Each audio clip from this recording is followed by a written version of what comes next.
رزق حلال دے مجھے اے میرے کبریا، دیتا ہوں تجھ کو واسطہ تیرے حبیب کا، دیتا ہوں تجھ کو واسطہ تیرے حبیب کا۔ الحمدللہ رب العالمین والصلاة والسلام علی سیدنا الانبیاء والمرسلین، اما بعد فاعوذ باللہ من الشیطان الرجیم، بسم اللہ الرحمن الرحیم۔ الصلاة والسلام علیک یا رسول اللہ وعلی آلک واصحابک یا حبیب اللہ، الصلاة والسلام علیک یا نبی اللہ وعلی آلک واصحابک یا نور اللہ۔ نبی رحمت، شفیع امت، مالک جنت، سراپا رحمت صلی اللہ تعالی علیہ وآلہ وسلم کا فرمان عالی شان کا مفہوم ہے کہ تم اپنی مجلسوں کو مجھ پر درود پاک پڑھ کر آراستہ کرو، کیونکہ تمہارا یہ درود پاک پڑھنا تمہارے لیے بروز قیامت نور ہوگا۔ صلو علی الحبیب صلی اللہ تعالی علی محمد وعلی آلہ واصحابہ وبارک وسلم۔ جی جناب، ایک بار پھر حاضر ہیں احکام تجارت مدنی چینل کا طویل عرصے سے چلنے والا سلسلہ اور امپیکٹفل الحمدللہ، جو ٹریڈ کو، انڈسٹری کو، کامرس کو، صنعت، تجارت، حرفت، پیشے، مختلف قسم کی ڈیلز کو، ٹرانزیکشنز کو کور کرتا ہے شریعت مطہرہ کی روشنی میں۔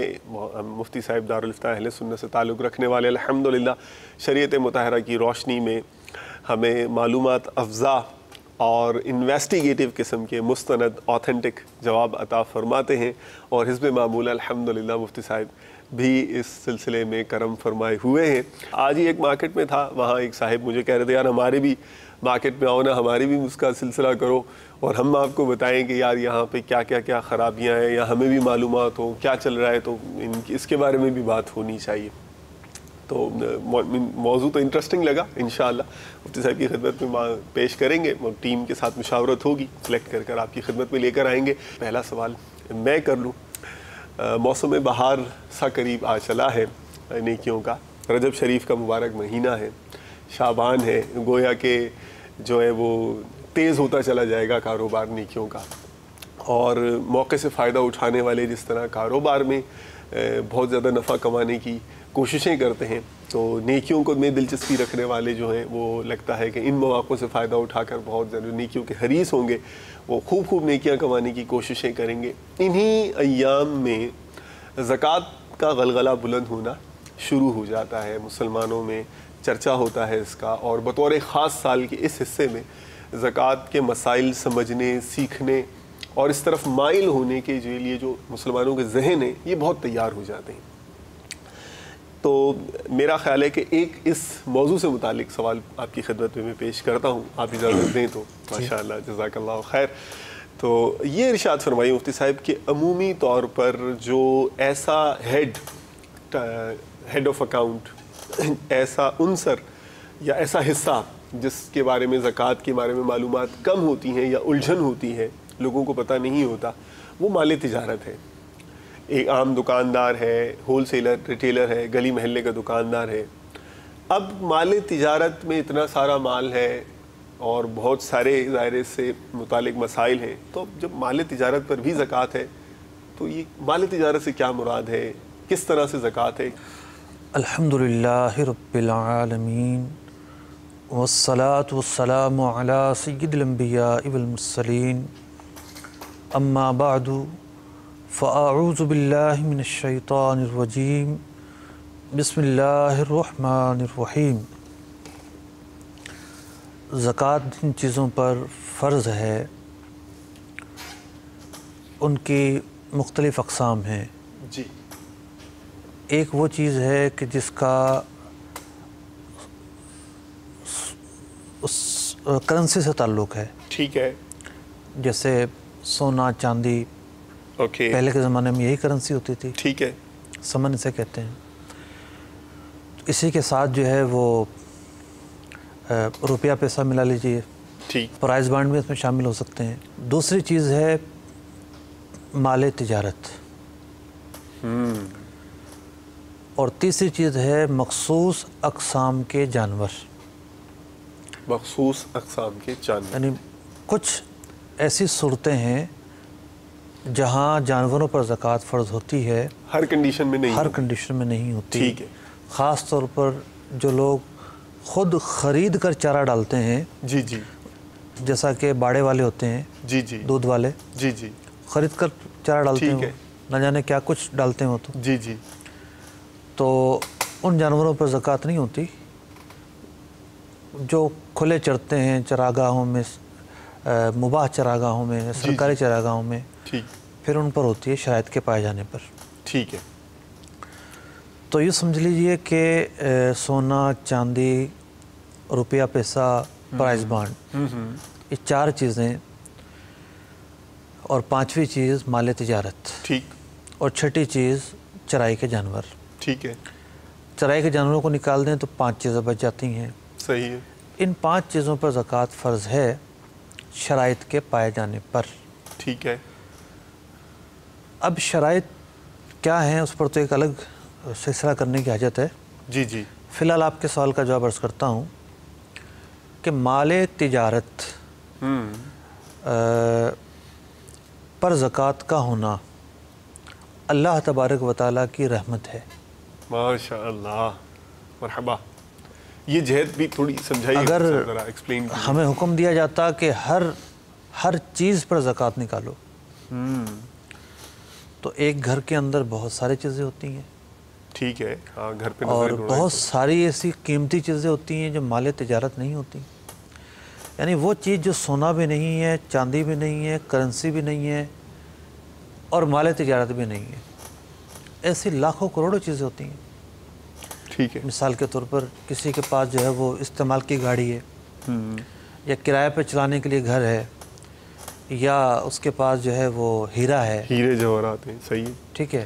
سونے چاندی پر تو ہیرے پہ نہیں ہے. بہت خوب. یا جو ہے وہ کسی کے پاس جہیز کا سامان ہے، ذاتی گھر ہے، یا کرائے پر چلانے کے لیے گھر ہے. یہ سب وہ چیزیں ہیں جنہیں مال تجارت نہیں کہتے. خوب ہے. ان چیزوں پر اصلاً زکوٰۃ ہے ہی نہیں. ٹھیک ٹھیک.